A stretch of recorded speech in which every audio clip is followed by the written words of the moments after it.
Le deuxième principe, c'est qu'il a droit à la défense et à toute la défense, comme il pense l'articuler. Bon, mais certainement pas autour de Juan Branco. Moi, en tout cas, je ne lui aurais pas conseillé. Mais bref, c'est sa liberté aussi de prendre l'avocat qu'il veut. Donc, voilà ce que je voulais dire sur cette première question de Mehdi Maram Ndiaye, de pourquoi on a attendu maintenant pour évoquer des faits de 2021. Sur la CEDEAO, est-ce que nos soldats vont y aller? D'abord, dire pourquoi nos soldats doivent y aller. Ils doivent y aller pour deux raisons. La première, c'est que nous sommes dans une organisation communautaire qui en a décidé ainsi et qui s'appelle la CEDEAO. Et le Sénégal a une signature internationale. Il ne peut pas être membre de la CEDEAO et se soustraire aux décisions que la CEDEAO, au sommet des chefs d'État, prend. Et le Sénégal est un membre éminent de cette organisation communautaire. La deuxième, c'est que la conviction du Sénégal, c'est qu'il faut arrêter ces coups d'État. Voilà pourquoi on y va.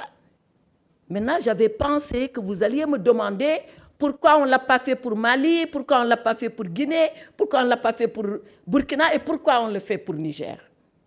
Si je donne une réponse simple, je dis parce que c'est le coup de trop. Mais si je donne la vraie réponse, c'est parce que la CEDEAO a voulu éprouver sa patience et son dispositif jusqu'au bout. En négociant des transitions avec le Mali, en négociant une transition avec la Guinée, en négociant une transition avec le Burkina, pour leur dire, vous avez pris le pouvoir pour de mauvaises raisons. Parce que rappelez-vous, que nous disent ces jeunes pour prendre le pouvoir, nous voulons mettre fin à l'insécurité. Est-ce qu'il y a une seule fois où il a été mis fin à l'insécurité?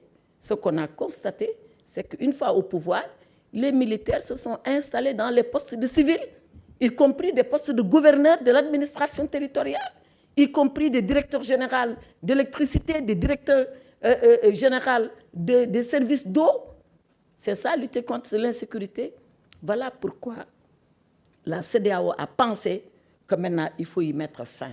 Maintenant, oui, pour répondre définitivement à la question, les militaires sénégalais, pour toutes ces raisons, vont y aller. Au moment où je vous parle, les états-majors des États membres de CEDEAO sont en train de se réunir et de voir maintenant quel va être le modus operandi une fois que la décision politique elle a été prise au plus haut niveau et au niveau communautaire.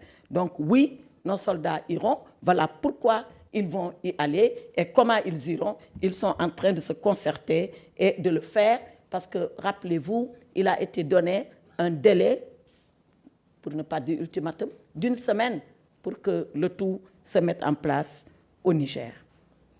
Alors, Juan Branco, moi je reprends ce que Abdou Karim a dit.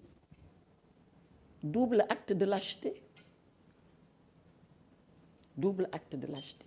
Moi, si je sais que dans un pays, un mandat quelconque m'attend, qu'il soit mandat d'amener, qu'il soit mandat de dépôt, qu'il soit mandat d'arrêt, et que je